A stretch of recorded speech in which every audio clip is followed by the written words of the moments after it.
જામનગરના ક્રિકેટ બંગલા મેદાનમાં બહાદુરભાઈ કોઠારી ક્રિકેટ ટુર્નામેન્ટનો પ્રારંભ થયો છે। આ ટુર્નામેન્ટનો પ્રારંભ રાજ્યમંત્રી રીવાબા જાડેજાએ કરાવ્યો હતો। આ તકે મેયર સહિતના સ્થાનિક મહાનુભાવો ઉપસ્થિત રહ્યા હતા। ક્રિકેટ બંગલા ખાતે જામનગર જિલ્લા રમત પ્રશિક્ષણ કેન્દ્ર અને જામનગર જિલ્લા ક્રિકેટ એસોસિએશન દ્વારા આ 2020 ક્રિકેટ ટુર્નામેન્ટનું આયોજન કરવામાં આવ્યું છે। આ તકે આયોજકો દ્વારા રાજ્યમંત્રીનું બેન્ડ બાજા અને પુષ્પવર્ષા સાથે સ્વાગત કરવામાં આવ્યું હતું। આ કાર્યક્રમમાં mayor Vinodbhai Khimsuriya, deputy mayor Kristaben Sodha, એસોસિએશનના પ્રમુખ અજયભાઈ સ્વાદિયા, પ્રમુખ વિનુભાઈ ધ્રુવ, જિલ્લા રમત પ્રશિક્ષણ કેન્દ્રના રીનાબા ઝાલા વગેરે ઉપસ્થિત રહ્યા હતા।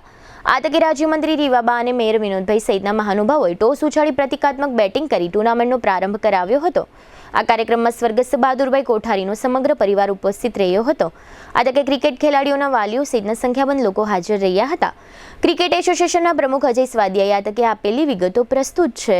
આજરોજ જામનગર ડિસ્ટ્રિક્ટ ક્રિકેટ એસોસિએશન તથા રમતગમત પ્રશિક્ષણ કેન્દ્ર જામનગર દ્વારા સંયુક્ત રીતે આયોજિત બહાદુરભાઈ કોઠારી કપનું ઉદ્ઘાટન આજ કરવામાં આવ્યું। આ તકે આપણા ગુજરાત રાજ્યના મંત્રી શ્રી માનનીય રીવાબા જાડેજા, જામનગરના પ્રથમ નાગરિક મેયર, ઉપમેયર શ્રી, દંડક શ્રી તથા કોર્પોરેશનના અનેક કોર્પોરેટરો અહીં હાજર હતા। ઉપરાંત અસંખ્ય વાલીઓ, ક્રિકેટ પ્રેમીઓ અને ક્રિકેટરોએ અહીં હાજરી આપી હતી।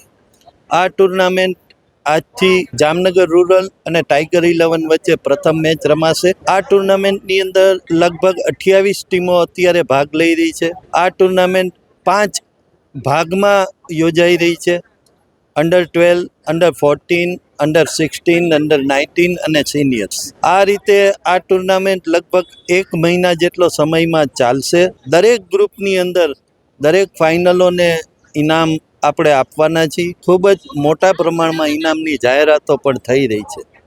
ક્રિકેટરોને પ્રોત્સાહન આપવા જામનગરની જનતા અહીં મેચ જોવા આવે એવો મારો અનુરોધ છે।